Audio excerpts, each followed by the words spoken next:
Hello, Black community. How is everyone doing today? I hope everyone is doing well, and if not, just hang in there. Things will be okay. Last week, we talked about, do Black people really hate each other?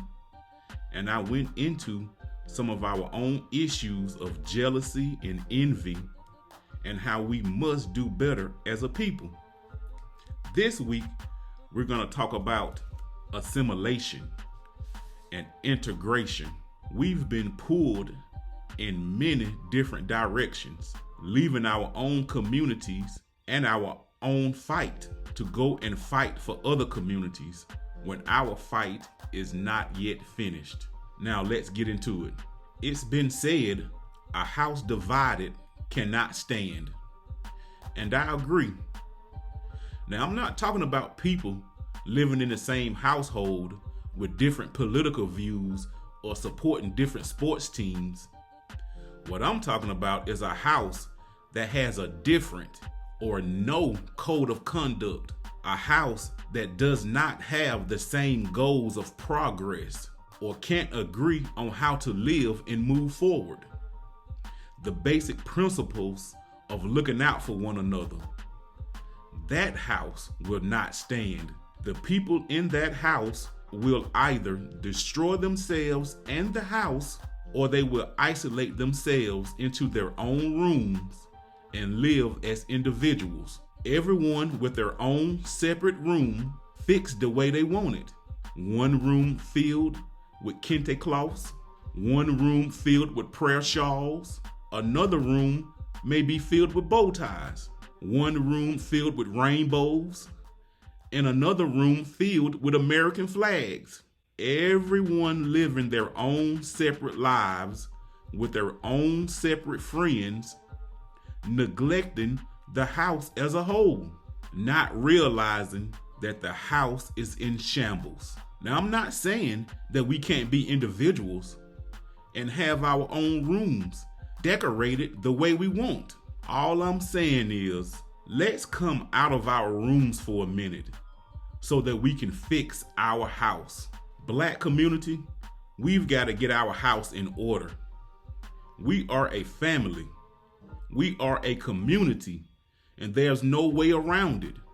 We must accept ourselves for who we are and embrace and love our Black community. Of course, we have different beliefs and different perspectives, but the underlying fact is we are all still Black. We shouldn't desire to be a part of other people's communities. We have our own unique culture and style that other communities wish they had. So let's embrace ourselves and look out for one another. And if we don't, and instead assimilate into other communities, our house is gonna fall. Back in the 60s, which is the time period I continue to reference because it is the era where we left off. In the 70s, we dropped the ball and lost focus on what was important, which was our Black pride and our Black unity. We fell asleep in our complacency instead of continuing to fight and passing that fight down to the next generation. It is from here where we need to pick up again and continue the fight for advancement. Now, back in the 60s, we were a solid community, tight-knit, loving and supporting one another. But once we began to integrate and assimilate into other communities, we lost our cohesiveness and became diluted and watered down, aligning ourselves with other causes and including other minority groups in our fight for advancement.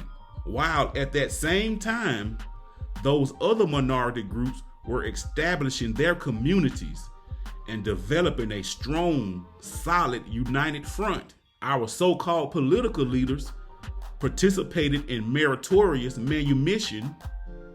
In other words, sold us out by buying into the agenda of inclusion and assimilation, forming coalitions with different ethnic groups and gender groups. adding other issues such as class and poverty into the same legislative agenda with the Black agenda. The Black agenda is a unique and specific agenda all to itself, not to be mixed in with other suffrage movements, because no one has suffered from nor contributed to this country like the Black community has. Those other groups were allowed to combine their agenda into our civil rights accomplishments before we even got the benefits of what we fought and died for. Not only was their agenda allowed in before we got what was ours, they got access to the benefits before we did. And all we were left with were the crumbs of our own civil rights accomplishments. We were tricked into inclusion.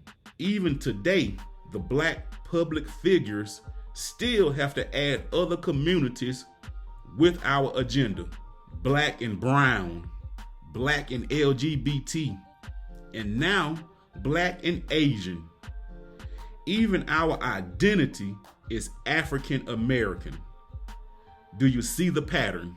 And by no means am I speaking against these other communities, because I know we have friends and allies within those other communities.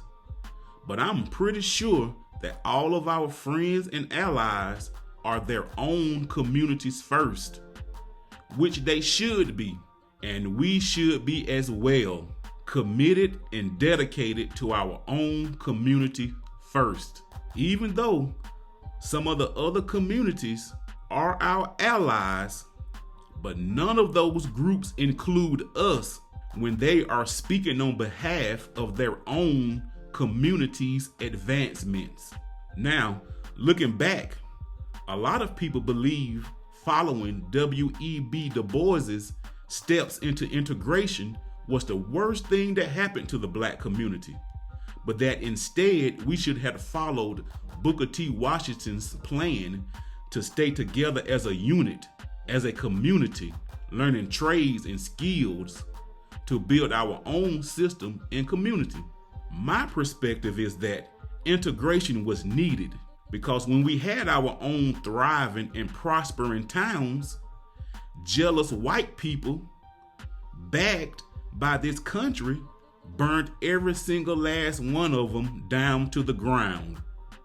And I think it would have continued had we not integrated. And now, for the past 60 years or so, Black people and white people have worked and lived beside one another, have married into each other's families. So now a lot of the fear and social hatred against Black people has somewhat calmed down. That's why now, since we have integrated and have professions across the entire spectrum of the workforce, and even have millionaires and billionaires in our own community, now the time is right for us to get our Booker T. Washington on and learn these trades and these skills and bring them back into our communities so that we can rebuild the new Black Wall Streets and the new Rosewoods, all those thriving Black communities that we once had that no one would dare touch or try to burn down today. So, Black community, tell me what you think. Should we have integrated? Should we not have integrated and stayed amongst ourselves? Should we assimilate into other communities and become one unified country, dissolved of our own personal identity? Or should we unite as a community, putting our own issues first? And once we become united, then maybe we can go out and take interest in other issues pertaining to this country. But until we are unified first, we are taking a high chance of dissolving ourselves into nothing if we continue to put other people's issues first or alongside of ours. Comment below. Tell me what you think. Let's open up the discussion and see what's on your mind. Tune in next Sunday to One Culture, One Community as we go deeper into the perspective of the Black culture. Talk to you later.